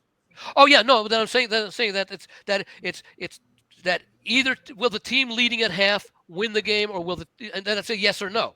So you would bet no on that. That the team leading at half will not win the game. Okay. No, yeah. So I'm pretty sure they have it somewhere. You'd probably get an underdog price on that. You probably would. It'd be probably a small underdog price, and I do believe again when they have they have like game tied at halftime, Eagles win. Game tied at halftime, Chiefs win. Chiefs lead at halftime, Eagles win, etc., etc. Like you're looking for, but you're looking for the more generic one, which could be either team leading at halftime. Now I don't know what would happen. Well, there would have to be a disclaimer in there. What happens if the game is tied at halftime? It might be a refund, for example. Probably, yeah. Okay, Mark, do you have a short? Yeah, let's do a short. I'm going to go back to what we talked about with some long odds, and we'll count this down 3, 2, 1. Guys, as we talked about earlier on in the show, we know that Kansas City is next year's pre-Super Bowl favorite. And if they lose the game, Philadelphia wins, the Eagles will likely be that pre-Super Bowl favorite. I'm not worried about that. I'm worried about the team we talked about, who is the long odds to make the Super Bowl and perhaps even win the Super Bowl that nobody would even want to be on. I'm going to talk about a team that's been to the playoffs 2 years in a row. They won a playoff game this year. They had the number 3 defense in the entire National Football League. Were just racked with injuries at the wide receiver position. And we're talking about the Houston Texans. It's a team here that with C.J. Stroud, this football team has really come alive. The draft they had 2 years ago put them on the map. It's a football team that I think the confidence they had in beating the Chargers are going to go a long, long way towards helping Houston out next football season here. Don't give up on the Houston Texans next year. Give them to me at 40-1 odds. Whoa. All right. Wow. By the way, Mark, the team I thought you were going to mention, I'm nodding as you go, I thought you were going to mention the LA Rams. Well, good. I thought you were going to say the Cleveland Browns, but no.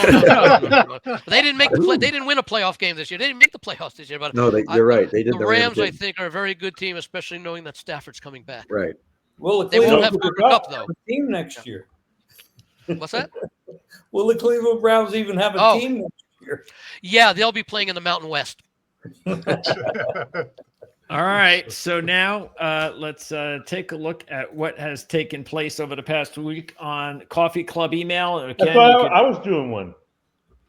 Oh, all right. Well, I thought you just said I did just say that. I absolutely do, but now I've done some stuff. So okay, go right ahead. All right, you ready? All right, ready, Tony. All right. So while I thought that my 2-point conversion thing was the short, I will add to that the under on A.J. Brown receiving yards, 71.5. I will encourage everybody to do your research on John Batiste. Is it Batiste or Baptiste? Batiste. All right. Do your research. You can absolutely win this prop if you look at what he does. Is he long-winded? Is he not? That's your national anthem prop, 120.5 seconds. What other thing did I want to say on this? Beyond that, I think that's it. Let me see if I made any other notes. No, that's it. But Batiste, wasn't he the band guy on at the end of the David Letterman show? When the Letterman show went off the air, I thought he was. He might have been. Same guy. But the bottom line is that's a more beatable prop than what color Gatorade will be poured on the winning.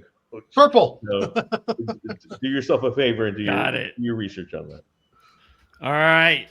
Now, let's take a look at what took place. Matter of fact, Tony let the cat out of the bag because this came from the last, I think, 24 hours on the Coffee Oh, by the Club. way, excuse me.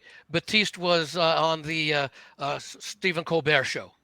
Okay. The band director. Very talented. Very talented, yes. He was the leader of that whole band when Colbert started the whole thing. Yeah. And he just left about a year or so ago. All right. So I'm a big Colbert fan. Sorry about that. That's okay. All right. So here is from the latest Coffee Club. I learned yesterday, and this is Mark, of course, speaking. I learned yesterday that I was honored to be nominated for the Sports Gambling Hall of Fame. Needless to say, it's quite an honor, and I am humbled. It means either one of two things: my dedication to this industry has not gone unnoticed, or I am now officially an old timer. Both. To be mentioned among the likes of Hall of Fame members. Now, it goes through a whole list here. And here's the thing that just completely stuck out to me when I was reading this list of names. Where's Jim Feist? Feist needs to be on this, obviously. Are you kidding me? How in the world? You should have been like the first one. Isn't this like a 1 year or 2 year thing? Like it hasn't existed for very long. Well, this is actually the third year. Right. They're doing the 2025 inductees this year. I'm on the 2026 list, and I can assure you that if I some way by the grace of God make this, my hand will be in the air voting for Jim Feist the very next year. This is the one I think that they have the little room down at the I Circa. appreciate that. Thank you. Well, thank you all. I appreciate it. No, I mean, Absolutely, look, Jim. and this is nothing. I'm not saying anything. I'm not disparaging any of these guys, but just taking a look at it from a, just a general, regular people kind of way, I'm thinking that I remember when I grew up and just as a sports fan, I'm sorry, but there's only one guy that I ever remember. Actually, there are two, and they're both here because I remember taking a look at you look at the magazines on the shelf, and I've seen Mark Lawrence's name there for the Playbook magazine. But Jim Feist is the only name I ever remember, and it was from the television. It was from looking at magazines. I don't remember anybody else's name, and for him to not be in the Hall of Fame makes no sense. So I don't know what the thinking is there, Jim. I don't know if you ruffled any feathers. I'm sure he did. I'm not sure if this is the same Hall of Fame, but is this the one? If you're looking at that list, is that the one that have a lot of people who are have connections with offline sports books, as opposed to there are Las in Vegas? that sense. There's quite a few people in there, but there's also quite a few people in there, Andy, that one is Arnie Lang. Okay, sure. Arnie, and then a lot of bookmakers, Vinny Maliolo from VSiN. Jimmy Vaccaro, is he in there? Chris Andrews, Jimmy Vaccaro. Okay. Exactly. Okay. Billy Walters. Sure. Right. As former conventional media, I will second what Greg said. Before I entered the gambling industry, I knew of Jim Feist and Mark Lawrence. So it's a pleasure to be on this show with you guys. Thank you. You guys are both Hall of Famers. You guys will both be in here at some point, and hopefully you get your goods because you both deserve it. We're both old guys going on 26, right, Mark? Well, You got it. They've both done a lot for the education of the sports betting public over the years. I mean, Jim's show with Dave and Scott Spreitzer and Bobby Kemp, I believe, at one point was there. Jack Youngblood. Jim published magazines as well. He did like a logbook and another, with information, kind of like what Mark does with a little bit as well. I mean, Mark, you remember Al Thompson with the Dax. The Dax book. I bought the Dax book from Al in the Thompson, 1980s, but also with the information that you both put out over the years, it's a much more educated public. And that was way for 30 years, because remember, this is way pre-internet that we're talking about here, so that you didn't have access to a lot of information that we now take for granted. And you were both extremely responsible for I think Mark and I probably both started in the 60s sometime. I was late 60s, I believe. You were a little ahead of me, Jim. I was I was 75, but it was 1980 when I first registered my business, and 85 when I first. I think I was 68, not years old, but not age. 1968. and one thing to add, Dave Koken needs to be there. Dave, yes, I forgot about Dave. Yes, unfortunately, for those who haven't heard, he passed away recently. Yeah. And somebody else who's passed away deserves to be there too, and that would be Dave Malinsky. Dave Malinsky, yeah. Right. By far, yes, and I would have to throw another name in the hat. Mike Lee passed away. Well, Mike Lee and Jim Barnes. Jim Barnes, absolutely. He just recently, I believe. He was an educator. If there was anybody that was way ahead of his time on analytics, it was Jim Barnes. Yeah. He used to put out that newsletter that every week that just astounded you with the kind of information he provided. He did a lot of. There's a book out. Yeah, exactly. I have a copy of, I think it's called The Best of Jim Barnes, and I've had it for like 30 years. I look at it today, and there are still some things I take a look at and say, wow, I wish I had read this a little closer like 30 years ago. After Jim left Vegas, I stayed in touch with him and visited him once in Davenport, Iowa, and I'm in touch with his wife and his son, Jeff. He only passed away about 4 months ago, I believe. Yeah. But he was a great guy. And Dave Belinsky was incredibly innovative. I mean, those of us out here in Vegas remember him a lot from the Stardust line. And one of the things we always remember from him was that one week when the only game being played was Army Navy, and he went into like a 30-minute dissertation picking apart every aspect of that game. And like 9 times out of 10, he got it exactly right. He was a super Brilliant. sharp guy. He was a human analyst, is too. what he was, Jim. He could analyze anything. He loved music. He loved records. He loved books, reading, outdoors. Unfortunately, his demise came when he was hiking outdoors. Well, yeah, he should not have been hiking alone. That was not a good thing. But he was a human analyst, is what I would say. Yeah. There was one more on the NFL, and then we got a couple outside the NFL. Because don't forget, next week, that's it. It's the dawn of the college basketball talk on this particular show. We'll recap the Super Bowl, of course, but as far as picks and handicapping, next week, Shift gears. We shift gears to college basketball as our main sport on this particular show. But don't forget, on this channel, we're already talking about horse racing and NASCAR and golf. And then, of course, you guys are going to start talking baseball next week, correct? I believe so. I can't wait. It's going to be exciting. So, okay, Tony, you guys let me know, and I'll break down the NBA trade deadline because that's Thursday. Tony, you're the only person on here I can talk to without being criticized. When does the WNBA start? The WNBA starts in May, doesn't it? Okay. I wouldn't criticize you, Jim. Yeah, but Greg, I'm the only one, so Greg starts me all the time. Here's what you need to know: the Indiana Fever are going to be legit.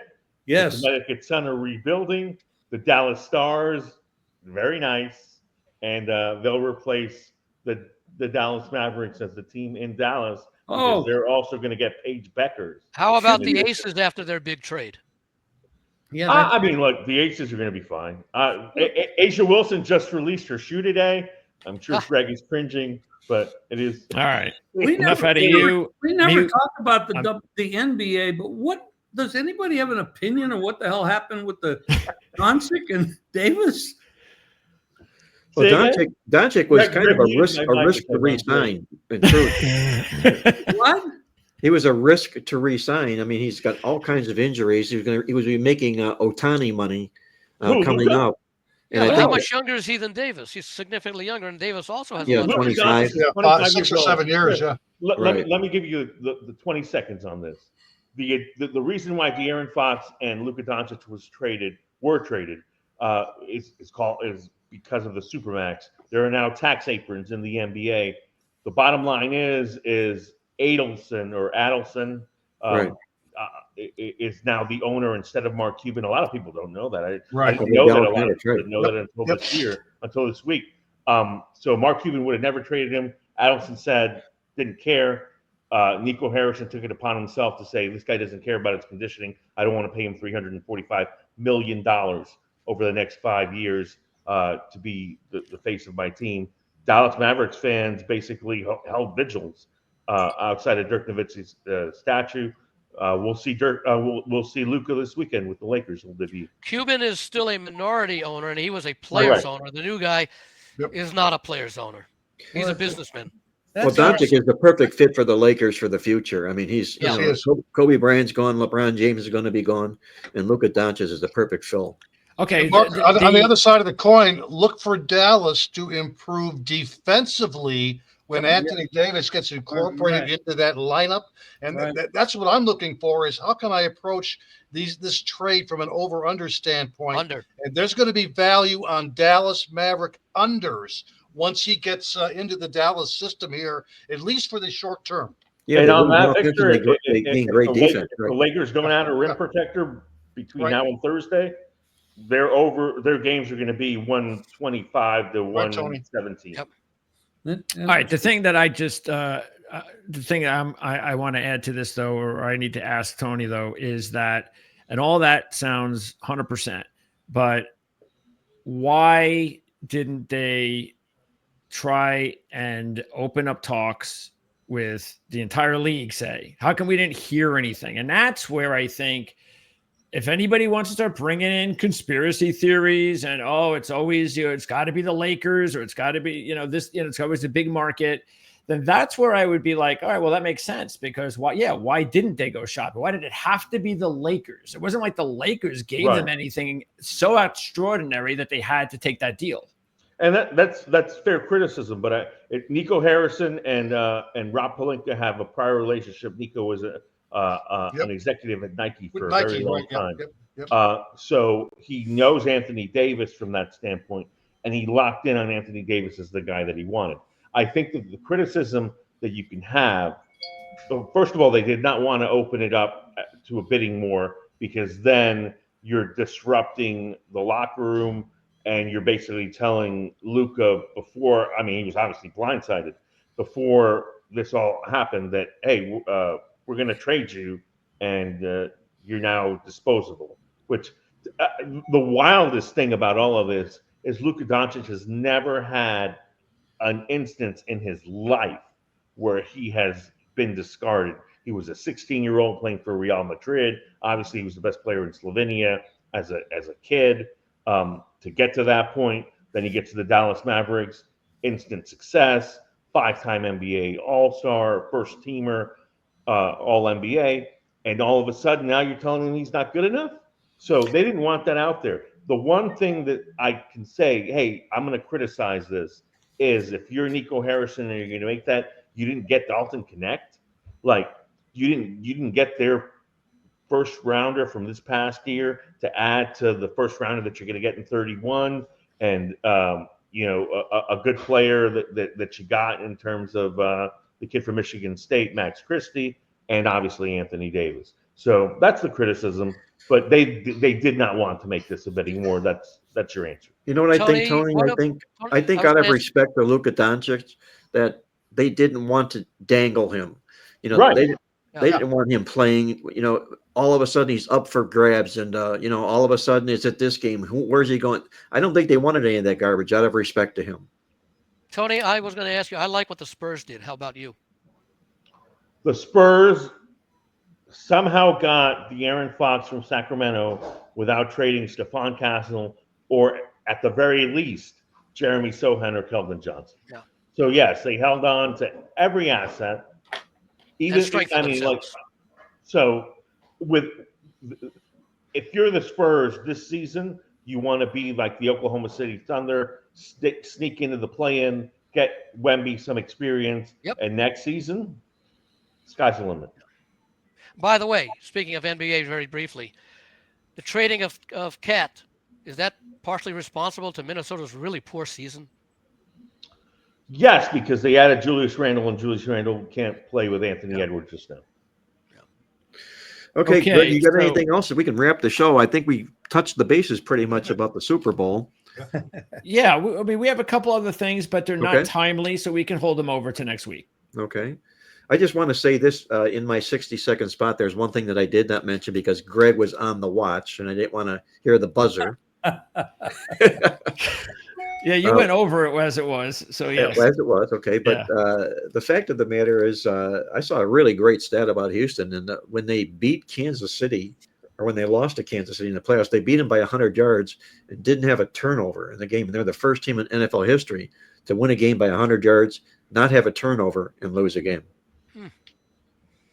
That happened in the playoffs. Chiefs were involved in a lot of those weird games that it's going to be interesting because if they lose the Super Bowl, all of the warning signs are out there, all of them. But if they win, it's just going to be one of those miraculous seasons that we probably have ever seen and we may never see again, that a team can win as often as the Chiefs had done and win a third Super Bowl and have all of the, especially if they win the game, like and if they win the game in some dramatic fashion, and it would be just poetic. But how about if the Philadelphia Eagles win the game in overtime or at the end of the game, last play on a tush push?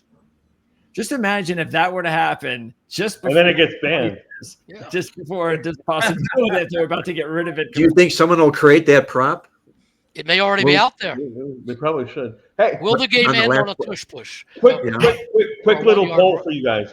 Does anybody think this is going to be a 10-plus game? a 10+ point game, like a blowout? I don't Probably think so. not. No. No, I don't think so.